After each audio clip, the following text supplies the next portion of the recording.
समुद्र के किनारे एक नगर है।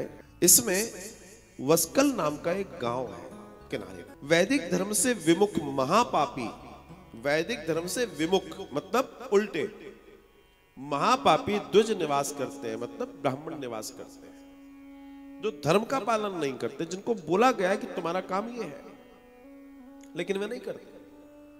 और वहां एक नहीं सब पापी हैं, ऐसा दर्शन आया है। वहां बताया गया है कि सिर्फ पुरुष ही नहीं, जो स्त्रियां हैं वे भी कुटिल, और वहां हर कोई व्यक्ति अपने देह का व्यापार कर रहा है, चाहे कोई स्त्री हो चाहे वो पुरुष हो। इतने निष्कृष्ट हो चुके हैं ये सब, इतने निम्न दर्जे के जीवन में जा चुके हैं। वे कहते हैं, इसी में एक व्यक्ति, एक ब्राह्मण जिसका नाम है बिंदुक, कहते हैं कि ये इतना महापापी, ये भी उसी तरह के जो अभी जो हमने कथा सुनी ऐसे ही पाप करने वाला व्यक्ति था, बहुत पाप करता था, बहुत पाप करता था। और पाप करते करते करते करते इसका विवाह होता है किसी और ग्राम की एक कन्या से जिसका नाम था चंचुला। दोनों का विवाह होता है। चंचुला बड़ी अच्छे संस्कारों की थी, लेकिन जिस घर में आई वहां का मामला पूरा उल्टा था।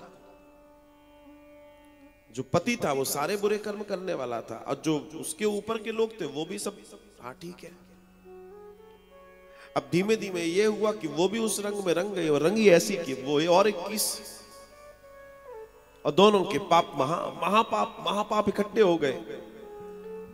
कहते हैं साहब, ये महापाप इकट्ठे होते होते एक दिन ये स्थिति आ गई कि इस बिंदुक की मौत आती है, मृत्यु आती है। और ये जो बिंदुक है ये विचार करता है कि अब मेरी मृत्यु आ गई है, मैं क्या करूं। लेकिन दर्शन आता है कि कुछ कर ना पाया, ये मर गया। समय बीतता है, और समय बीतते बीतते बीतते बीतते बीतते इसके जो संतान आदि इत्यादि थी, जब वो बड़े हुए, देखिए सब यही है। बाहर की बातें तो बहुत बाद में है, हमारे कर्मों का लेखा जोखा यही है, सब यही है। शरीर को दंड यही मिलेगा, सूक्ष्म शरीर बाहर की यात्रा करेगा। चंचुला ने भी पाप किए थे, तो जब ये समय बीता, इसका बुढ़ापा आया, तो इसके बच्चों ने इसको घर से निकाल दिया। अब ये घर से निकल गई। एक स्त्री के लिए बाहर का जीवन बड़ा कष्टप्रद है। पुरुष तो क्या है, कहीं भी चला जाएगा, कहीं भी खड़ा हो जाएगा, कहीं भी बैठ जाएगा, कहीं भी लेट जाएगा, लेकिन स्त्री के लिए बड़ा गंभीर दर्शन है। अब ये रोती हुई निकल रही है, इतने में सामने से कुछ एक रेला जा रहा है लोगों का भजन करते हुए। तो कहते हैं कि इसने कहा कि ठीक है, कुछ नहीं तो इनके साथ उन्होंने कम से कम भोजन पाने की व्यवस्था होगी, कहीं जहां भी रुकेंगे तो मैं स्त्री हूं, तो भीड़ है, भजन आनंदी लोग हैं, अच्छा है। उस बेचारी ने उनका साथ दे दिया। अब ये चंचुला उनके साथ जाती रही, ये पहुंचे गोकर्ण क्षेत्र, और वहां जब गए तो बड़े आनंद हो गया। फिर वहां बहुत बड़ा मेला है, बहुत बड़ा क्षेत्र है, कुछ लोग इधर गए, कुछ लोग उधर गए, ये फिर अकेली पड़ गई। तो इसने घूमती रही, तो फिर इसके साथ भी ये घटना घटी। चूंकि हम शिव पुराण में है तो दर्शन शिव का है, तो इसकी भी संज्ञान में सामने एक शिव मंदिर, और शिव मंदिर में दिव्य शिव कथा चल रही है। गई, बैठ गई, श्रवण करना आरंभ किया। अब इसने ये देखा कि इसने भी बड़े बड़े महापाप करे। जो पति कर रहा था, गलत काम कर रहा था, जितने गलत कार्य थे, देह व्यापार आदि इत्यादि सब किए, सबने। अब उसके बारे में यह सुनाया जा रहा है कि जिसने ऐसा किया होगा उसको ये दंड मिलेगा, जिसने ऐसा ऐसा। अच्छा, जिन दंडों की चर्चा चल रही है वो दंड वो देख भी रही है, मेरे जीवन में आरंभ हो चुके हैं। कई बार हम लोग सोचते हैं कि क्या जो कर्म है, जो बुरा बताया गया है धर्मों में, शास्त्रों में, कि ऐसा करोगे तो ऐसा होगा, ऐसा करोगे तो ऐसा होगा, होता कहां है?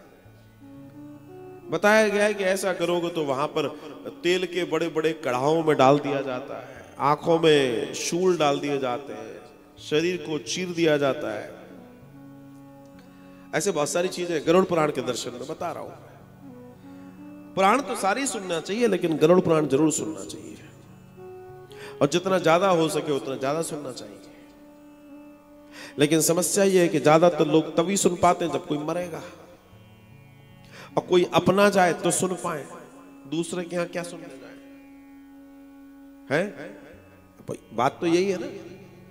तो भैया ऐसी कोई बात नहीं है। इसी YouTube पर जिस पर आपने सब्सक्राइब नहीं किया है, तो हमारे चैनल श्री मनुश्री जी को आप सब्सक्राइब कर लेना, जिस पर ये कथा चल रही है। तो जब यहां से फ्री होंगे तो दोबारा देखना, कथा में आप भी दिखाई दोगे, सिर्फ हम ही नहीं दिखाई दे रहे। हमारी तरफ तो एक कैमरा है, आपकी तरफ तो 2 कैमरे हैं, तो आप भी दिखाई देंगे। तो दर्शन यहां पर यह आता है कि इसी में एक कथा है, गरुड़ पुराण 16 दिन की कथा है हमारी। आप सर्च करेंगे तो मिल जाएगा, आप उसको सुने। मेरा ऐसा मानना है कि जितनी हम बहुत अच्छी अच्छी कथाओं को सुनते हैं बहुत अच्छी बात है, लेकिन हमें यह जानना जरूरी है कि कौन से पाप के कारण क्या परिणाम होगा। जिस दिन समाज ये जान लेगा पाप कम हो जाएंगे। ये बहुत गूढ़ की बात है, रहस्य की बात है। तो यह दर्शन आता है कि लोग कहते हैं अरे होता है कि नहीं होता। हाँ होता है। गरुड़ पुराण की एक एक, मैं कई बार कथा में कहता हूं, गरुड़ पुराण में बताई गई एक एक चीज सत्य है। और अगर तुम्हें उसको चेक करना है, गरुड़ पुराण उठाओ और अपने शहर के अस्पताल में जाओ। एक एक पेज पर जो जो लिखा है वो सारे पेशेंट्स, सारे दंड जिनको मिल रहा है वहां पर, वहां पड़े हुए। उसमें ये भी है कि साहब जो ये करोगे तो तुम्हारे को आंख की प्रॉब्लम, आंख फूट गई, किसी के कुछ शूल चला गया, आपको लगता है ऐसे लोग नहीं है, वहां जाओ, बाढ़ के बाढ़ भरे पड़े। उसमें लिखा है ये करोगे तो चीरा जाएगा, तो चीरफाड़ हो रही है। ऑपरेशंस क्या है, क्या है? हड्डी टूटी टंगी है तो कोई का पैर ऐसे लटका पड़ा है, क्या है ये? कीड़े पड़ेंगे, शब्द कीड़े पड़ेंगे। कीड़े क्या है? ये जितने वायरस, बैक्टीरिया, कैंसर क्या है? ये कीड़े ही तो है अंदर जो पड़ रहे हैं। क्या है ये वही तो है। हम देखना ही नहीं चाहते, वही है सब कुछ जो लिखा है, एज इट इज सब हो रहा है। तो शरीर को यही भोगना पड़ेगा। तो अब वो सुन रही है, वो डर रही है, वो कांप रही है। तो दर्शन आता है कि जब ये घटना घटी तो इस पूरी घटना को घटते से वो वहां बैठी बैठी रो रही है। तो जब वो कथा विश्राम होती है तो जो ब्राह्मण देवता कथा कह रहे थे कि वो जब निकले तो उसने प्रणाम किया। तो वो रो रही है। तो बोला बेटी रो क्यों रही हो? तो बोला आपने जो जो चीजें बताई हैं ऐसे सारे पाप मैंने किए हैं। आप तो एक दिव्य ब्राह्मण देवता है, मैं बहुत पापी हूं और मुझे ज्ञान हो गया कि मैंने कितने पाप करे हैं। मैं आपसे एक निवेदन करना चाहता हूं। बोला क्या निवेदन करना चाहता हूं? बोला मेरा कल्याण कैसे होगा ये बताइए। आप कह रहे थे इस कथा को सुनने से पापों से मुक्ति मिलती है, तो क्या आप मुझे पाप मुक्त कर सकते हैं? उन्होंने कहा बेटी अगर तुम चाहोगी तो पाप मुक्त हो सकती हो, मैं नहीं कर सकता। मैं तो तुम्हें कथा कह सकता हूं। कथा तो कई लोग सुनते हैं, रोज सुनते हैं, लेकिन क्या सबका कल्याण हो जाता है? नहीं। जो उस युति से श्रवण करके मनन करेगा, चिंतन करेगा, वो उसके लिए हो, हर किसी के लिए नहीं है। बारिश हो रही है, अब किसी की मौज हो गई, उसके ऊपर बारिश की बूंदें गिर रही हैं, वो आनंद ले रहा है। अब किसी ने बड़ा सा रेनकोट पहन रखा है, किसी ने छाता ले रखा है, तो उस पर बारिश होगी? नहीं होगी। जिसने अहंकार, क्रोध, मद, लोभ के ये रेनकोट्स पहन रखे हैं तो उस अमृत से वंचित रह जाता है। वे कहते हैं कि मैं तुम्हें इस कथा को श्रवण कराऊंगा, तुम बिल्कुल चिंता ना करो। और तब दर्शन आता है कि वे उस चंचला के लिए कथा कहते हैं और चंचला कोने में बैठ के उस कथा को पूरा श्रवण करती है और कहते हैं कि वही उसके साथ घटना घटती है कि जब वो कथा विश्राम होती है तो उसके बाद चंचला अपने शरीर को छोड़ देती है। जब चंचला शरीर को छोड़ देती है तो जब ये सब कुछ घटना घटती है तो उसके बाद क्या होता है? उसके बाद फिर वही घटना घटती है कि शिवलोक से दूत आते हैं, उसको ले जाते हैं। अब जिसने इतने जीवन में पाप देखे, जिसने अपने जीवन में इतनी गलतियां की, वो सामने कहां खड़ी है? शिव के सामने खड़ी है और वो विचार कर रही है कि ऐसा क्या कर दिया मैंने। लेकिन हकीकत यह है कि उसने भगवान शिव की कथा सुनी थी, बहुत पवित्र भाव से सुनी थी, बहुत दिव्यता के साथ सुनी थी, बहुत एकाग्र होकर सुनी थी, बहुत बहुत बहुत अपने मन को एकाग्र करके सुनी थी। इसलिए आज वो शिव के सामने खड़ी है। वो पूछ रही है मेरे साथ ऐसा क्यों घटा? बोला तुमने जिस तरीके से कथा सुनी है उसका परिणाम है, क्योंकि कथा सुनते सुनते तुमने जितना प्रेम अपने भगवान शिव के प्रति जताया, उस प्रेम ने तुम्हारे सारे पापों को काट दिया। प्रसन्न हो गई। तब मां गौरा उनको इशारा करती है, ऐसे ऐसे करती है। तो जैसे इशारा किया तो देखने लगे आसपास कोई और, तुम ही हो, आ जाओ आ जाओ। चंचुला नाम लेती है मां गौरा। चंचुला वहां पहुंची, देख रही है महादेव का भव्य दर्शन, कर्पूर गौरव। आहा, क्या दर्शन है भगवान शिव का। गोरे चिट्टे, बगल में गौरा बैठी है, दिव्य सिंहासन है।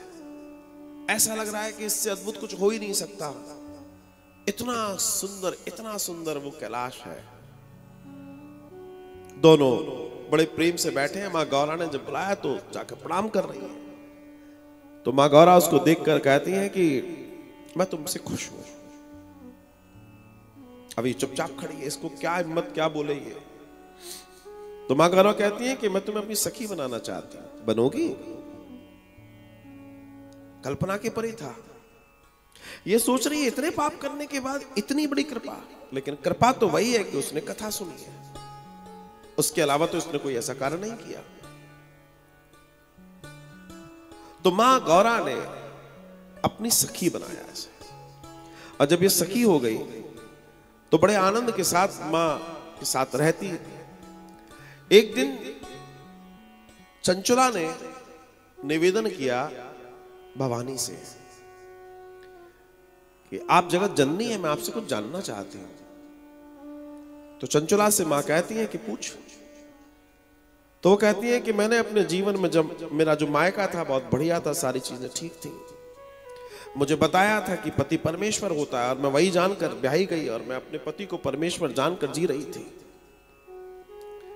लेकिन जब मैंने देखा कि वो सारे पाप कर्म करता, मेरी तरफ देखता भी नहीं, सारी चीजें इस तरीके तो स्त्री यही सोचती है कि मेरा पति मेरे लिए कुछ विचार करे, और मेरे आसपास चारों ओर पाप ही पाप था, पाप ही पाप था। स्त्रियां भी जो थी वो पापी नहीं थी, और धीमे धीमे उनका असर मुझ पे आया और मैं पापी हो गई।